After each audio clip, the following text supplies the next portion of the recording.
தமிழ் சினிமாவில் கடந்த சில வருடங்களாக டாப் நடிகைகளாக வலம் வந்து கொண்டிருந்த முன்னணி நடிகைகளுக்கு சமீப காலமாக பட வாய்ப்புகள் மொத்தமாக முடக்கப்பட்டு வருவது பேரதிர்ச்சியை ஏற்படுத்தி வருகிறது. நடிகர்கள் வரிசையில் பார்த்தால் 50 ஆண்டுகளை கடந்தும் ரஜினி, கமல் ஆகியோர் ஒவ்வொரு வருடமும் பட வாய்ப்புகளுடன் பிஸியாகத்தான் இருக்கின்றார்கள். ஒரு சிலர் வருடத்திற்கு 3 படங்கள் கூட வெளியிட்டுக் கொண்டிருக்கின்றார்கள். ஆனால் இங்கே சில முன்னணி நடிகைகளுக்கு தமிழ் சினிமாவில் திடீரென்று என்ன ஆனது என்று தெரியாமல் வாய்ப்பிழந்து போகிறார்கள் என்பதுதான் மில்லியன் டாலர் கேள்வியாக இருக்கின்றது. அப்படி இந்த ஆண்டு இதுவரை ஒரு படத்தை கூட ரிலீஸ் செய்யாத டாப் 5 நடிகைகளை பற்றி தான் இதிலே பார்க்க போகின்றோம். முதலாவது நம்ம கீர்த்தி சுரேஷ். கடந்த ஆண்டு கீர்த்தி சுரேஷ் ரொம்பவே பிஸியாக இருந்தார். ஆனால் இந்த ஆண்டு அவர் நடிப்பில் ஒரு படம் கூட இதுவரை வெளியாகவில்லை. இவர் கோவாவில் தனது நீண்ட நாள் காதலரான ஆண்டனி தட்டில் என்பவரை காதலித்து திருமணம் செய்து கொண்டார். கடந்த ஆண்டு தமிழில் அவர் நடித்த சைரன் மற்றும் ரகுதாத்தா ஆகிய 2 படங்களுமே அவருக்கு படுதோல்வி படங்களாக அமைந்தது என்பதும் குறிப்பிடத்தக்கது. பாலிவுட்டில் அறிமுகமாக வேண்டும் என்று நினைத்துக் கொண்டிருந்தவருக்கு அட்லி தயாரிப்பில் பேபி ஜான் திரைப்படத்தில் நடிக்க வாய்ப்பு கிடைத்தது.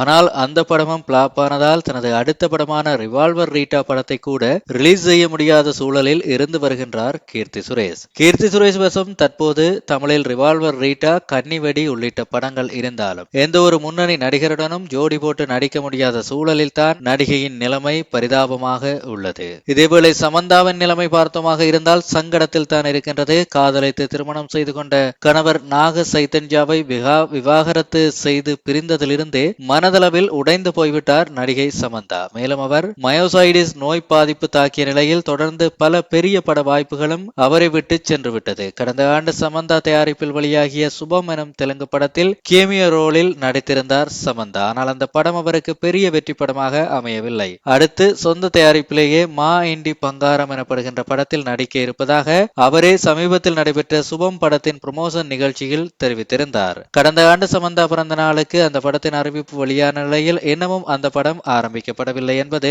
சமந்தாவின் ரசிகர்களை நிச்சயம் சோகத்தில் ஆழ்த்தத்தான் செய்கின்றது. இதேவேளை பிரியங்கா மோகனை பார்த்தோமாக இருந்தால் மமிதா பைஜு, கயாடு லோகர் போன்ற இளம் நடிகைகள் வந்ததும் இளைஞர்களின் கிரஷாக இருந்த பிரியங்கா மோகனை தமிழ் சினிமா கண்டுகொள்ளாமல் விட்டதா என்கின்ற கேள்விதான் எழுகிறது. நெல்சன் இயக்கத்தில் வெளியாகிய டாக்டர் படத்தின் மூலம் தமிழில் அறிமுகமான பிரியங்கா மோகன் கடந்த ஆண்டு கேப்டன் மில்லர், பிரதர் என பேக் டு பேக் பிளாப் கொடுத்த நிலையிலே அதன் பிறகு தமிழில் ஒரு படம் கூட அவருக்கு இன்னும் அமையவில்லை. தனுஷ் இயக்கத்தில் வெளியாகிய நிலவுக்கு என்மேல் என்னடி கோபம் என்கின்ற படத்தில் கோல்டன் ஸ்பேரோ பாடலில் மட்டும் கேமியோ ரோலில் எட்டி பார்த்திருந்தார் இந்த நடிகை. அடுத்ததாக பிரியா பவானி சங்கர்.